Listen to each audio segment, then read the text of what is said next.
with us before you leave? Okay, I do apologize. That's all right. This gentleman has a case. No. No. I want bananas on here. Du Bois. This is Trent. No.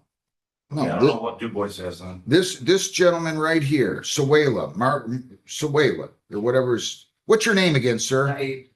They, That is with bananas. This is no, he's with Trent. This is Trent case. Saeed's with Trent. There was another Brownstown case where I called, needed him back, wasn't there? That was Ali. Where's Ali at? I have no idea. So there was one with Ali probably out in the home. Target is with Trenton, and then this gentleman's with Trenton. Monica Leanne Wyachek, 24G305-9908. Your name, ma'am? Wester. She's charged with failure to refrain from consuming alcohol or drugs. She had one prior technical violation. What is she going to do here? Pleading guilty. I'm going to need Emily in here. All right, buckle up because this courtroom session is anything but routine. In just minutes, we're going to see probation violations tied to alcohol testing, disputes over traffic fines, a defendant facing real jail time, and a judge juggling compassion with accountability. Miscommunication, financial stress, and last-second decisions collide in this packed docket. The big question is simple. When life spirals out of control, how much leniency should the court allow? Where does personal responsibility begin? Stay with us, because the stakes get very real, very fast. Wait a minute. I want everybody to slow down. This is my fault a little bit. Just slow down, back up. Sergeant Penars, I need to talk to you on these cases. Give me Hargett, John, and give me this gentleman's right here. I know I did. Have a seat, Durwood and Mrs. Wyachek. So I need you to stay here, if you would, Sergeant, until we call all of these. Okay? Okay. Ayala Kelly Hargett, 25T646346. Come on up here. Your name, Sergeant? Sergeant Gardner. So, your name? Aaliyah Hargett. So I took her plea. The fine schedule was 215. That's what the fine schedule is. Okay. I told her it was 185.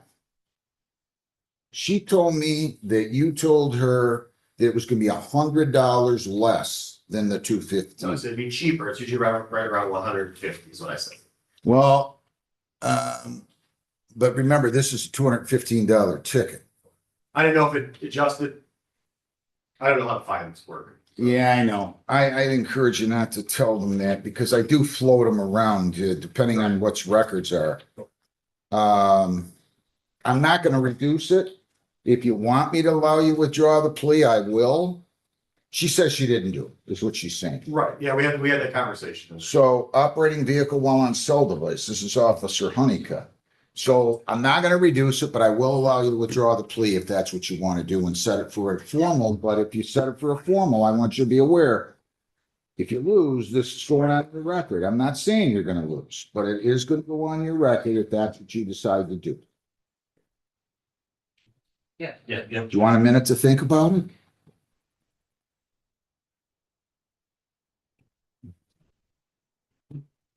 Take a minute to think about it. Okay? Take a minute to think about it. In the meantime, I don't believe this gentleman here behind you signed in.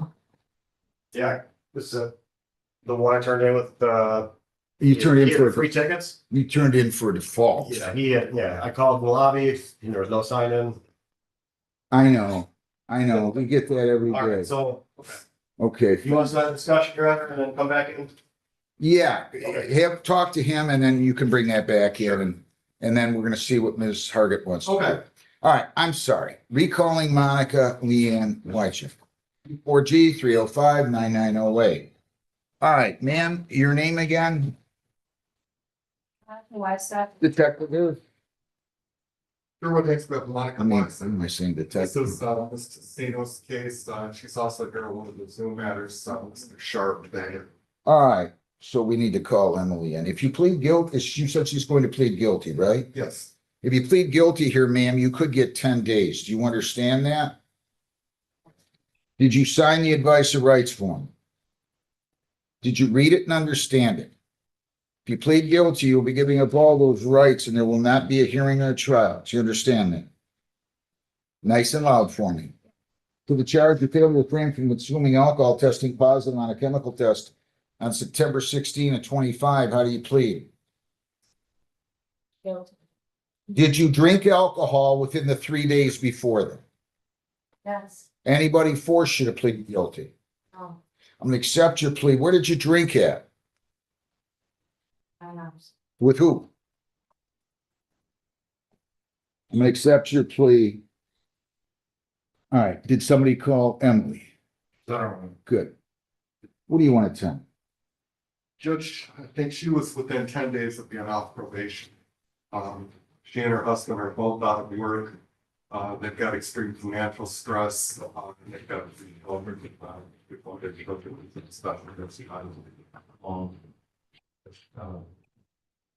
strain of everything with too much debt. Name? I'm Casino. All right, what are we gonna do with her? Let me see the screening. Something reminded me. She was inpatient, and I believe this was the first offense, as I recall. She had a really, really high breathalyzer, blood draw, whatever the case may have been, as I recall. Could be wrong.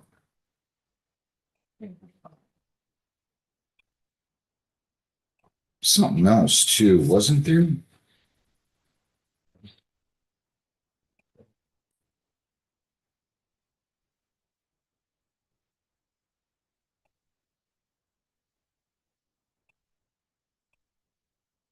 Something else bothered me. There was an accident.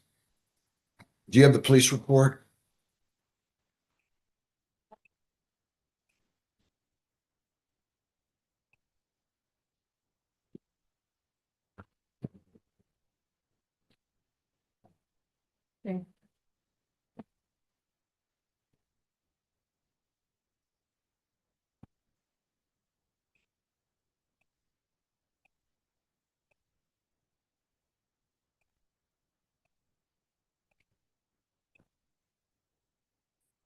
He struck the back of the patrol car.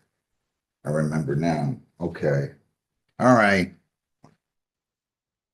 Call me, talk to me. What are we gonna do with her? So she's done everything, really, she's just maintaining as far as, meetings, treatment and testing. I did just print her testing before I came in here and she missed over the weekend on the 26th. So I didn't get a chance to amend the order. She admits over the weekend, she's, She missed over the weekend, she missed chemical testing over the weekend. Oh, I didn't know that. I've been doing it for 15 months. I didn't even know. I usually. I Friday, didn't realize it.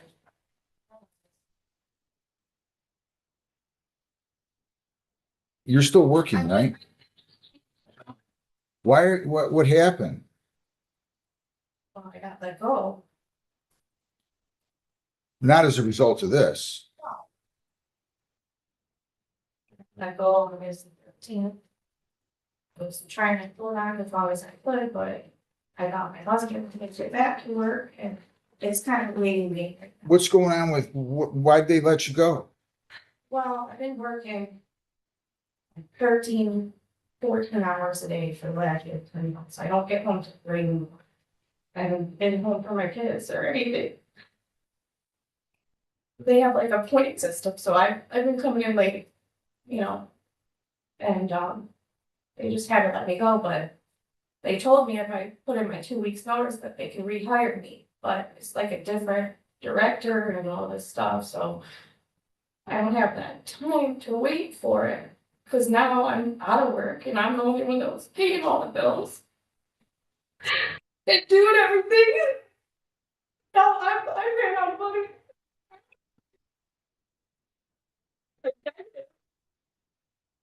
So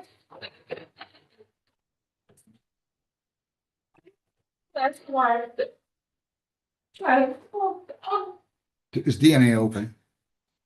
You're going to okay, here's, hang on a second, just slow down. I'm accepting your plea. I'm handing you this back. I want you to go test the DNA today.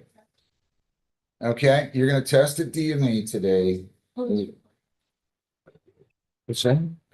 Oh, this. Yes, thank you. You're gonna test the DNA today. And then you're gonna come back for sentencing, all right?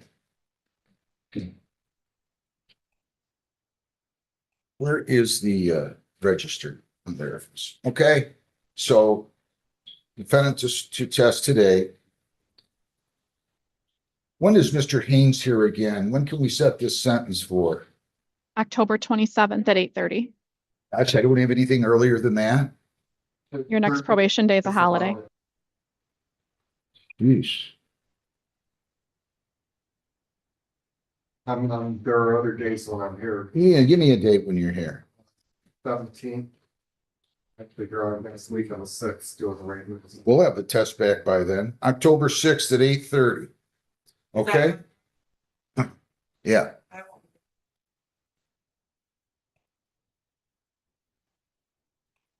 Someone can fill us, it's not a big deal. Yeah, October 6th at 8:30. Okay? All right, thank you. Do you want her to continue to, do you wanna change your testing at all, or leave it as it? No, just leave it as it is. We're gonna see what happens. I'm off on Friday. All right, go test today. We'll see what we're gonna do. Just relax, one day at a time, okay? Ayala Kelly Hargett, 25T 646-346. So you tell me what you want me to do, ma'am. Your name? You want to withdraw your plea, or do you want and go to hearing on the operating while texting, or do you want to have a I'll take responsibility, but can I get 30 days to pay it? sure? So you understand still to be 185? Yes? Yes. Where do you work at? In office. We pay $40 each week. How about we do that? And we'll start it on October the 10th. I'm sorry. Yeah, October the 10th, okay? If you ever don't have the money, just call the court. We'll go on Zoom, honor before the due date, or you can walk in here, honor before the due date, okay? Good luck.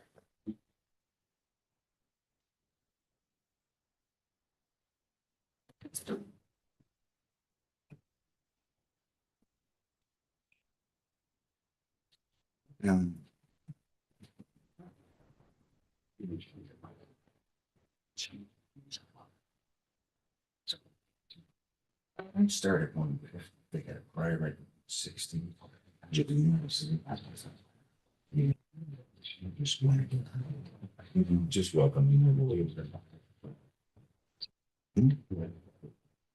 welcome. Yeah, it's what's country here. That's thank you.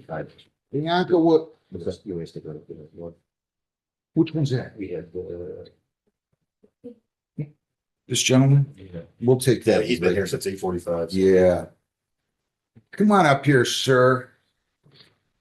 This is Mohammed Saeed Abdul Wali Mohammed Sawali, 25T 646-439, A and B and C. Your name?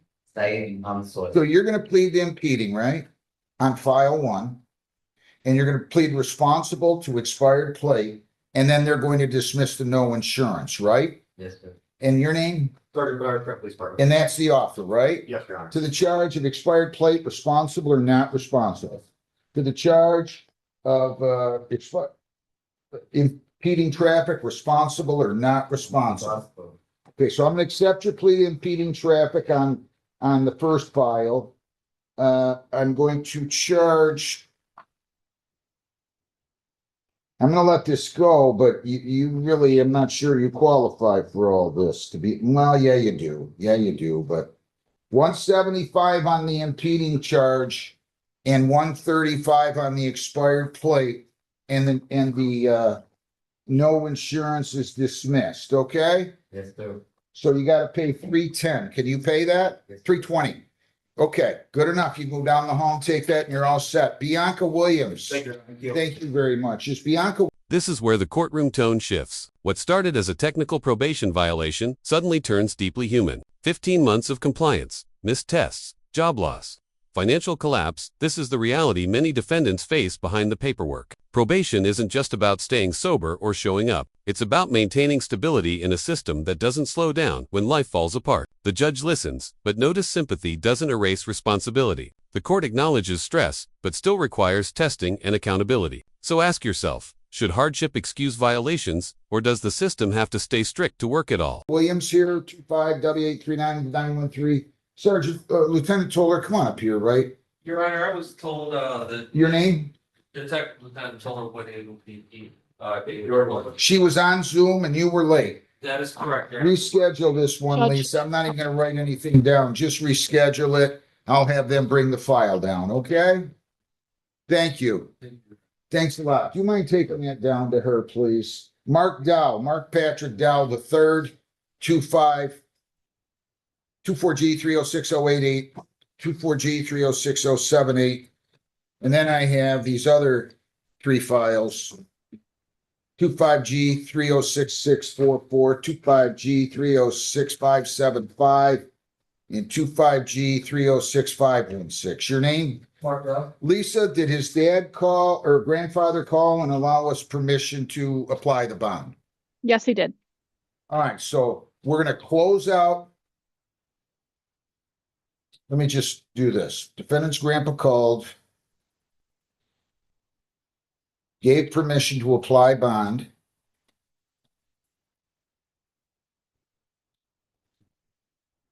By the end of this docket, we've seen exactly how the court balances structure and mercy. Guilty pleas were accepted, payment plans were arranged, probation conditions reinforced, and in some cases, charges dismissed entirely. The judge made one thing clear: communication matters, honesty matters, and showing up matters. Every ruling here reflects a system trying to manage fairness while keeping order. If you found this case as intense and revealing as we did, hit that like button. Share your thoughts in the comments, and don't forget to subscribe for more real courtroom breakdowns you won't see anywhere else.